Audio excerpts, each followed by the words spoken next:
कुणीतरी आपलं स्वप्न पूर्ण करण्यासाठी या स्वप्न नगरीत येतो, पण अचानक काळ जवळ येतो आणि त्याचं आयुष्य थांबतं. हीच गोष्ट आहे फक्त 17 वर्षीय दीपक पिल्लईची. 19 ऑगस्ट रोजी घडलेली ही घटना मनाला अक्षरशः हादरवून टाकणारी. भर पावसात रस्त्याने चालताना दीपक अचानक घसरतो आणि विजेच्या तारांच्या विळख्यात सापडतो. क्षणात त्याचं स्वप्न, त्याचं आयुष्य संपून जातं. पण प्रश्न अजूनही अनुत्तरित आहे. नेमकी चुकी कुणाची? दीपकची, पावसाची की निष्काळजी अधिकाऱ्यांची? आज सर्वांच्या मनात एकच सवाल घोळतो आहे. MSEB, कॉन्ट्रॅक्टर की महानगरपालिका? अखेर दीपकच्या मृत्यूला जबाबदार कोण?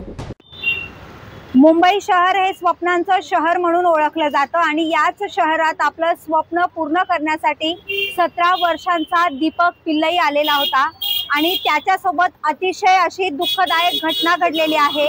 19 ऑगस्ट रोजी भर पावसात हेच ते ठिकाण ज्या ठिकाणी त्याचा मृत्यू झाला आणि याला आता नेमकं जबाबदार तरी कोण? कारण या घटनेचं कारण आहे, येथे जर आपण हे दृश्य बघितलं तर आता हे पूर्णपणे पॅक करण्यात आलेलं आहे, पण याच ठिकाणी दीपक पिल्लईचा मृत्यू झाला होता आणि याला कारण होतं इथे सोडण्यात आलेल्या ह्या इलेक्ट्रिकच्या मोकळ्या वायर्स आणि याच वायर्सच्या करंटने दीपक पिल्लईचा मृत्यू झालेला आहे.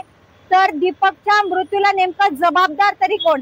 MSEB, महापालिका की कॉन्ट्रॅक्टर? आणि या संपूर्ण प्रकरणाबाबत अजूनही तक्रार दाखल न झाल्याने पुढाकार घेतलेला आहे सामाजिक कार्यकर्ते उमेद देवेंद्र सिंग यांनी. तर आज ते आपल्या सोबत आहेत. नेमकं आता ते यावर पुढे काय कारवाई करणार आहेत, त्यांच्या काय अपेक्षा आहेत हे आपण त्यांच्याकडून जाणून घेऊयात. सर, नेमकं 19 ऑगस्ट रोजी हे जे प्रकरण घडलं, दीपक पिल्लईचा मृत्यू झाला, तर आता तुम्ही नेमकं याबाबत काय पावले उचलले आहेत? याच्याबद्दल हे जे घटना घडलेली आहे त्या घटनेसाठी मी यशवाड मध्ये RTI केलेला आहे की मला त्या कॉन्ट्रॅक्टरच्या माहिती पाहिजेत आणि तो अधिकारी कोण होता, त्याच्या संरक्षण मध्ये हे सगळं हे जागा होती. बरोबर. तसंच MSEB ला सुद्धा दिले की तुमचा कोणतरी अधिकारी होता त्याची आम्हाला माहिती पाहिजे. बरोबर. आणि आम्ही काय केलं, बघितलं की कोणत्या प्रकारच्या मीडियामध्ये दाखवलेला नाहीत की FIR झाला म्हणून मी काय केलं, DCP ला अर्ज केलेला आहे की यांच्यावर FIR दाखल करा. कोणावर? ते BMCच्या अधिकारीवर, MSEBच्या अधिकारीवर आणि जो कॉन्ट्रॅक्टर होता त्याच्यावर.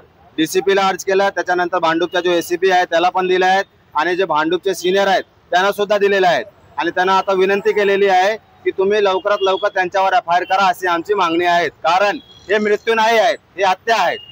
हे BMC, महानगरपालिका आणि कॉन्ट्रॅक्टर कडून झालेली हत्या आहेत. याला तुम्ही मृत्यू दाखवू नका. त्याचे स्वप्न होता, त्याच्या जो आयुष्य त्याला जगायचं होता ते सगळं संपलेलं आहे. त्या पाण्यामध्ये करंट होता, त्याला माहित नव्हता ते पाण्यामध्ये करंट होता.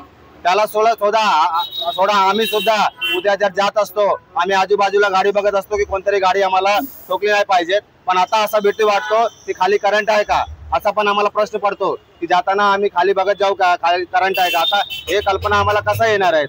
म्हणून हे मोठी लापरवाही आहे शासनाची. कुठेतरी याला लपवतात, पण किती त्याने प्रयत्न केला. उमेश देवेंद्र सिंगने जे न्यायिक प्रक्रियेचा जे पुढाकार घेतलेला आहे, 100% तिघांवर FIR होणार म्हणजे होणार आणि तिघांना जेलमध्ये टाकल्याशिवाय मी शांत बसणार नाही. सर, जेव्हा माध्यमांनी याबाबत अधिक माहिती घेतली तेव्हा MSEB अधिकारी जे आहेत त्यांनी या घटनास्थळी जेव्हा पाहणी केली तेव्हा त्यांनी माध्यमांना सांगितलं की मला 1.5 महिना जॉईन होऊन झालेला आहे. तर यावर तुमची काय प्रतिक्रिया आहे? बघा, तुम्हाला 1.5 महिने झालेत, 1.5 वर्ष झालेत, प्रश्न तो नाही. प्रश्न आहे लापरवाहीचा. ठीक आहे, ही लापरवाही झालीत, त्याचे मृत्यू झालेत असा तुम्ही दाखवलेला तो हेडफोन लावला होता हे काही विषय नाहीत. विषय हा आहे त्या पाण्यामध्ये करंट आला कसा, आणि जर पाण्यामध्ये करंट होता तर तुम्ही त्याची सेफ्टी ठेवली पाहिजे होती.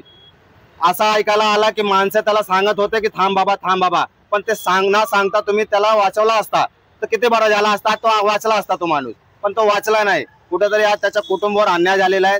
पिल्ले कुटुंबावर काय झालेलं आहे हे कोणालाही विचार करा. समजा उद्या तुमच्या मुलावर झाला असता तर काय झालं असतं, तुम्हाला कसा वाटला असता. म्हणून आपल्याला बाहेर बघताना खूप वेगळा वाटतो, जेव्हा आपल्यावर येतात ना तेव्हा आपल्याला वाटतो की काहीतरी घटना घडलेली आहे. म्हणून भांडूपकरांना विनंती आहे, ही जे घटना आहेत हे फक्त पिल्ले कुटुंबच्या घटना नाही आहेत, हे उद्या भांडूपला कुठे पण घडू शकतो आणि कुठेही घडू नये. म्हणून या जे लापरवाही निष्काळजीमुळे ज्यांच्यामुळे झालेला आहेत हे अधिकारी यशवाडचे MSCBचे किंवा जो कॉन्ट्रॅक्टर आहे त्यांच्यावर गुन्हा दाखल झालाच पाहिजेत आणि गुन्हा दाखल झाल्यानंतर त्यांना जेलमध्ये आम्हाला बघायचे आणि त्या कुटुंबाला शासनाकडनं पैसे मिळायला पाहिजेत अशी पण आमची मागणी आहे आणि त्याचा प्रयत्न आम्ही करणार। दीपक पिल्लईच्या मृत्यू आधीच काही तासापूर्वीच आपल्या सोबत हे कुमावत सर आहेत, यांनाही येथे करंट लागलेलं होतं आणि तक्रारही त्यांनी दाखल केलेली होती। तर घटनास्थळी ते प्रत्यक्षदर्शी म्हणून होते, त्यांनी तक्रार दाखल केल्यानंतर त्यांना काय उत्तरं मिळाली ते त्यांच्याकडून आपण जाणून घेऊयात। काय झालं होतं त्या दिवशी? मैं 8 बजे वहाँ से आ रहा था तो यहाँ पर है ना केबल खुला हुआ था, तो मेरा एक पहला राइट पाँव जैसे लगा ना तो मेरे को थोड़ा वाइब्रेट हुआ पूरा बदन में, तो जैसे लेफ्ट पैर लगा ना तो पूरा करंट बदन में बैठ गया। तो अचानक वो करंट ने ना मेरा चप्पल फेंक दिया, मैं भाग के डायरेक्ट वर्षा हार्डवेयर में चला गया। उसके बाद वो फर्नीचर वाले वर्षा हार्डवेयर हम लोग सब लोग मिलकर फोन लगाए, उनको बोले करंट आ रहा है कोई मर जाएगा, आप जल्दी आके ये लाइन बंद कर दो, क्योंकि पानी इतना था तो वो लोग वायर तो ठीक कर नहीं सकते पानी के नीचे। तो हम लोग ने बोला ये वाला केबिन से लेके ये वाला केबिन तक लाइन बंद कर दे तो वो करंट फैलेगा नहीं। तो भी वो लोग आया नहीं। मैं 10:30 बजे तक इधर ही खड़ा था, सब लोग को बोल रहा था इधर करंट है मत जाओ। सब लोग यहाँ से जा रहे थे, मगर 10:30 बजे के बाद मेरे घर में भी पानी भर गया। तो पप्पा ने बुलाया मेरे को, तो मैं घर पे चला गया। उसके बाद 11 बजे इधर शॉक लग गया उसको। पहली कंप्लेंट आपने कितने बजे की थी? 8:15 8:10 के बीच में हुआ है कंप्लेंट। और 10:30 बजे तक आप 10:30 बजे तक मैं खुद इधर खड़ा था कि सब लोग को बोल रहा था भाई मत जाओ।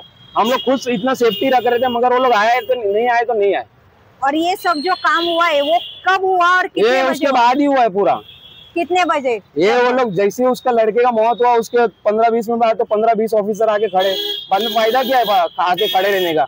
जब हम लोग कंप्लेंट किया कि किसको शॉक लगेगा मर जाएगा इंसान, तो वो लोग तो भी नहीं आए। उसके बाद आके वो बोलेंगे हेडफोन में डाला है उसका गलती है, तुम बात तो ऐसा घुमाओ मत, घुमा रहे भले वो इंसान का चलो ठीक है हेडफोन में डाला है गाना, सब लोग गाना सुन के चलते, कोई पीछे से बस से हॉर्न मारता है तो भी कोई सुनता नहीं है, मगर वो तो बेचारा चुपचाप चल के जा रहा था, गाना सुन के जा रहा था। हम लोग ने कंप्लेंट किया, वो लोग ने नहीं आया, गलती MSC वाले का।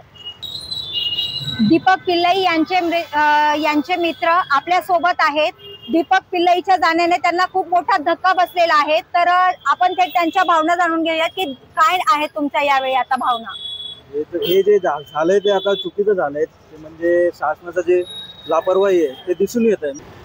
सामाजिक कार्यकर्ते उमेद देवेंद्र सिंग जे आहेत यांच्याकडून आता कारवाई केली जाते, तक्रार दाखल करण्यात आलेली आहेत आणि त्यांना आश्वासनही देण्यात आलेलं आहे की जर यावर जो कोणी जबाबदार असेल त्याच्यावर थेट कारवाई केलेली जाईल।